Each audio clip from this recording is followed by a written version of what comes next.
Seringkali orang belajar bersukacita di masa-masa penuh duka cita, diajarkan untuk bisa mensugesti diri atau mencoba meyakinkan diri sendiri bahwa sukacita itu jauh lebih penting daripada duka cita, dan bersyukur itu jauh lebih baik daripada bersungut.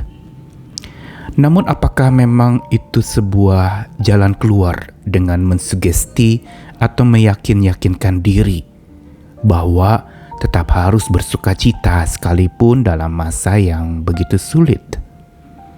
Sebenarnya bukan sugesti diri yang dianjurkan di dalam kitab suci. Karena mensugesti diri, pertanyaan lebih lanjut lagi, kekuatan dari manakah seseorang bisa mensugesti diri? Hal yang paling vital dan yang paling penting dalam diri orang percaya untuk dia tetap bisa mengalami damai di tengah-tengah ketegangan, untuk dia bisa mengalami sukacita di tengah-tengah duka cita, atau ketenangan di tengah-tengah ketegangan, sesungguhnya adalah berasal dari kuasa kehadiran Tuhan di dalam hidupnya. Karena kehadiran Tuhan itulah sebenarnya yang menjadi cikal bakal dan bekal untuk seseorang bisa mengatasi segala macam perasaan-perasaan yang berkecamuk di dalam dirinya. Kehadiran Tuhan sekaligus juga kehadiran hikmat Tuhan itu sangat penting karena keduanya berbuahkan damai sejati di dalam hati. Sehingga ketika damai itu memimpin hidup seorang yang sungguh mengalami kehadiran Tuhan dan hikmat Tuhan, maka dia akan terbebas dari rasa cemas dan segala khawatirnya pun tersingkir. Saya Nikolas Kurniawan kembali menemani di dalam Sabda Tuhan yang mau mengajak kita hari ini dari surat Paulus kepada jemaat di Filipi. Sebuah surat yang unik karena ditulis oleh Paulus dalam pengapnya penjara ketika dia dimasukkan sebagai narapidana dituduh melakukan sebuah tindakan penyesatan lewat pengajaran firman Tuhan. Namun Paulus justru boleh kuat menghadapinya.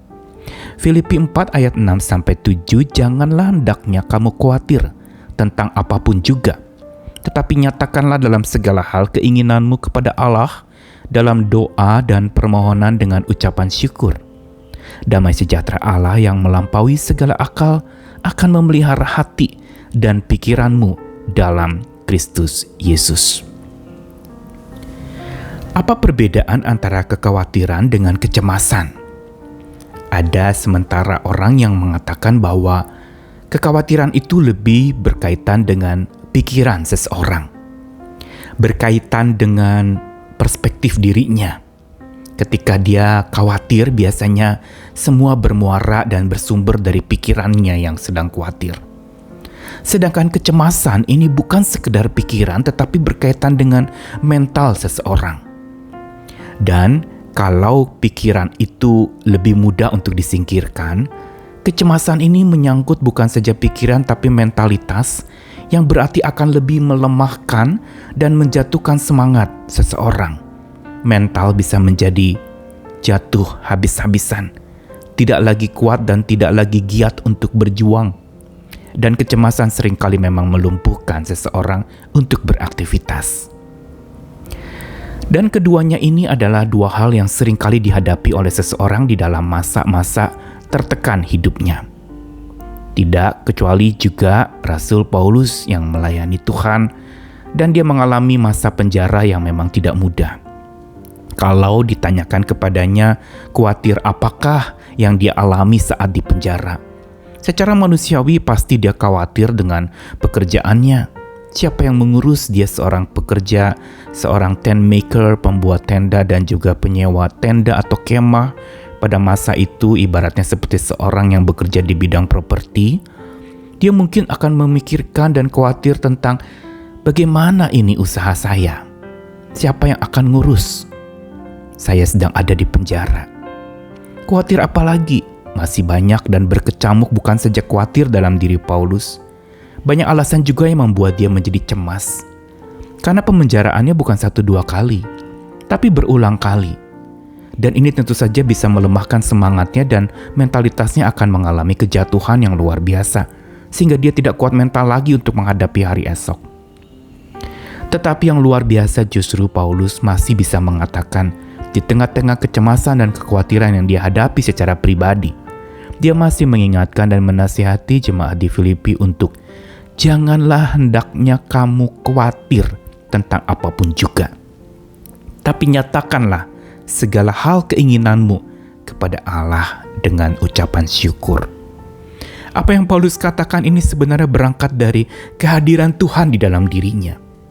Dia bukan mensugesti diri untuk ayo jangan khawatir, ayo jangan khawatir, ayo jangan cemas, ayo jangan cemas, bukan. Tetapi Paulus justru ketika dia ada di dalam penjara, dia memandang dan dia mengalami kehadiran Tuhan yang bertata dan memimpin hidupnya. Memerintah perasaannya sehingga dia tidak diperintah oleh perasaan-perasaan luka, duka, khawatir, dan cemas itu. Dan inilah sebenarnya kehadiran Tuhan yang menyebabkan Paulus bisa mengatakan bersukacitalah berulang kali dalam surat Filipi itu. Termasuk juga masih bisa menasihati orang untuk tidak khawatir, padahal dia punya alasan banyak untuk dia bisa khawatir dan cemas ketika dia ada dalam penjara. Pelajaran ini adalah ingin memberitahu kepada kita bahwa buah dari kehadiran Tuhan di dalam hati itu adalah damai sejahtera. Dan kehadiran Tuhan itu juga berarti berbicara tentang kehadiran hikmat Tuhan, bijaksana yang dari Tuhan yang memerintah hidup kita. Dan itu yang memerintah Rasul Paulus.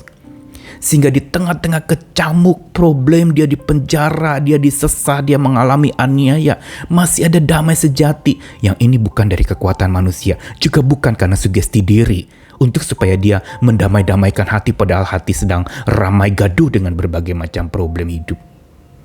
Kehadiran Tuhan, kehadiran hikmat Tuhan, itulah yang berbuahkan damai sejati dalam hati Rasul Paulus. Sehingga itu yang membebaskan dia dari rasa cemas, mentalitasnya tidak jatuh, dan juga menyingkirkan khawatirnya. Makanya dikatakan di dalam ayat yang ke-7, damai sejahtera Allah yang melampaui akal. Paulus tahu betul bahwa khawatir itu bicara soal akal. Bicara soal apa yang dipikirkan membuat orang menjadi khawatir. Dari akal budi kita, dari daya pikir kita, muncul rasa khawatir itu. Begitu juga dari perasaan kita muncul berbagai macam problem-problem kecemasan yang menyebabkan kita akhirnya mengalami mentalitas yang lemah, tidak bersemangat lagi untuk melakukan ini itu. Dan Paulus menegaskan tentang damai sejahtera Allah yang akan memelihara dan memerintah mentalitas kita. Dia gunakan kata hatimu dan pikiranmu, kekhawatiranmu itu akan disingkirkan. Kecemasan itu akan dibebaskan dan dilepaskan karena damai sejahtera Allah melampaui akal itu memelihara hati dan pikiran kita di dalam kasih Tuhan Yesus Kristus. Inilah sebenarnya yang membebaskan kita dari rasa cemas, menyingkirkan khawatir kita yang membuat kita lemas, dan mental jadi kuat serta pikiran jadi sehat. Karena apa? Karena Tuhan yang hadir dalam hidup seseorang itu, justru itulah yang mengatur dia, mengatur perasaannya. Sabda Tuhan hari ini mengajarkan bahwa buah dari kehadiran Tuhan dan hikmat Tuhan di hati adalah damai sejati yang membebaskan diri dari rasa cemas dan menyingkirkan rasa khawatir kita, sehingga mental kita jadi kuat dan pikiran kita menjadi sehat. Karena itu andalkanlah dan terus mohon agar kehadiran Tuhan engkau rasakan alami di dalam sehari-hari jalan hidupmu. Dan berdoalah agar hikmat Tuhan memimpin, bukan dipimpin oleh pengertian diri sendiri, tapi pengertian yang dari Tuhan. Memerintahkan segala perasaan dan pikiran kita, sehingga kita tidak didikte oleh perasaan kedagingan kita dan pikiran manusiawi kita yang begitu lemah dan sangat ringkih serta rentan. Tetap andalkan hikmat-Nya, tetap andalkan kehadirannya di dalam hatimu. Nikmatilah itu dan mohonlah supaya engkau merasakan dan mengalami hadirnya Tuhan. Dia, bersama dengan Dia, kita akan melalui hari-hari esok bersama dengan kekuatannya. Amin.